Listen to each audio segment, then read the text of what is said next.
What's up mga kabanate? Mag-ingat! Yan, bibiyahe tayo mga kabanate, pabulabot. Mamimili muna yung aking pasero dito sa HL Supermarket. Tara, pasok tayo sa loob.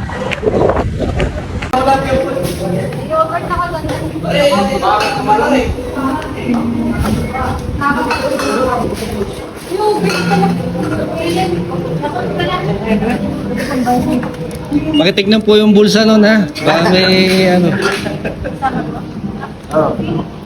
Kilala po sa amin yung barangay namin na ano. Tagal naman ng jeep na yun. Mabilis nga eh. Tagal ng tagal. Mapulapod kami. Ang mga Tunog boys. Tontog boys. So, Wali, yan, wali, kita ko. pakikapkapan po yung nasa hulihang yon.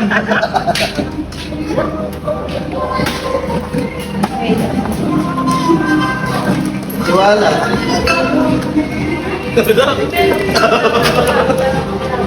Ay.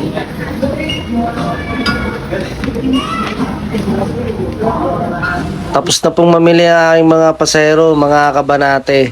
Ang HL nga po pala ay located sa poblasyon, sa tapat po ng Ormeco office. Yung si Mark po naiwan sa loob kasi medyo kahina-hina lang itsura eh. Barate! Pag pupunta po tayo sa Bulabod, madadaanan po natin ang Playang Munti o ang Virgin Mary Beach. Dito po yan sa May Sigayan. Dito naman po ang papasok papuntang Bulabod Beach sa May Dulangan. Kakaliwa lang po kayo sa may unang kanto pag galing kayo sa puerto. Yun, may aso. Tatakbo eh. Mabagal nga eh. Barate! Mula sa highway po, mga 10 minutes lang ang layo papunta sa beach ng Bulabod. Ayan, enjoy na enjoy yung mga tunog boys sa ibabaw ng bubong ng aking jeep. Sino ka naman hindi mag-i-enjoy? Oh, ang ganda ng tanawin. Yan. Malapit na po kami sa Bulabod. Ang entrance fee po sa Bulabod ay 30 pesos sa adult, 20 pesos sa bata, at libre po ang isip bata. Banate! Timing na timing ang aming punta sa Bulabod Beach, mga kabanate. Ang ganda ng panahon at ang ganda ng tanawin.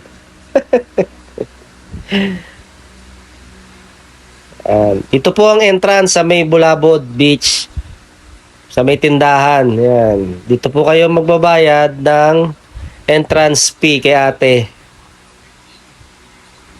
Dire-diretso lang po yan. Yan. Oh.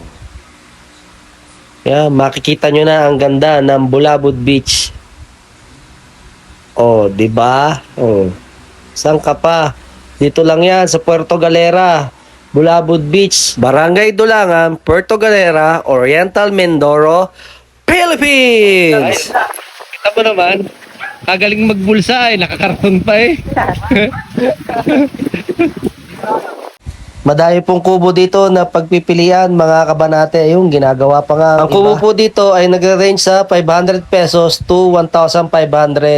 Depende po yon sa itsura ng kanyang kubo. Yung pong mas mahal, yung dagat na po ang dadalhin sa kubo ninyo. Banate!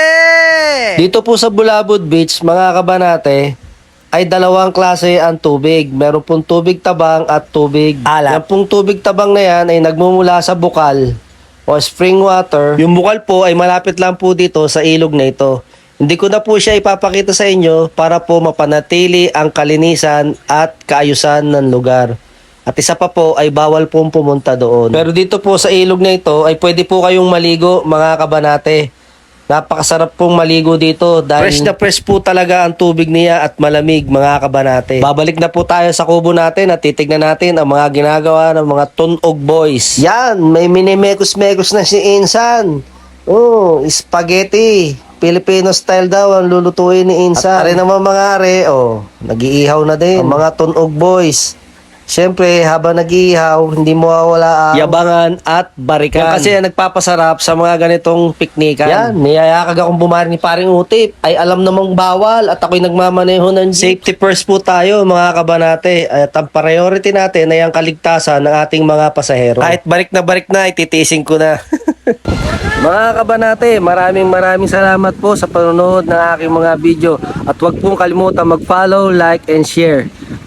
Hanggang sa muli nating pagkikita and see you on my next adventures. Nga pala, maraming salamat nga pala sa mga Tunog Boys. Yan.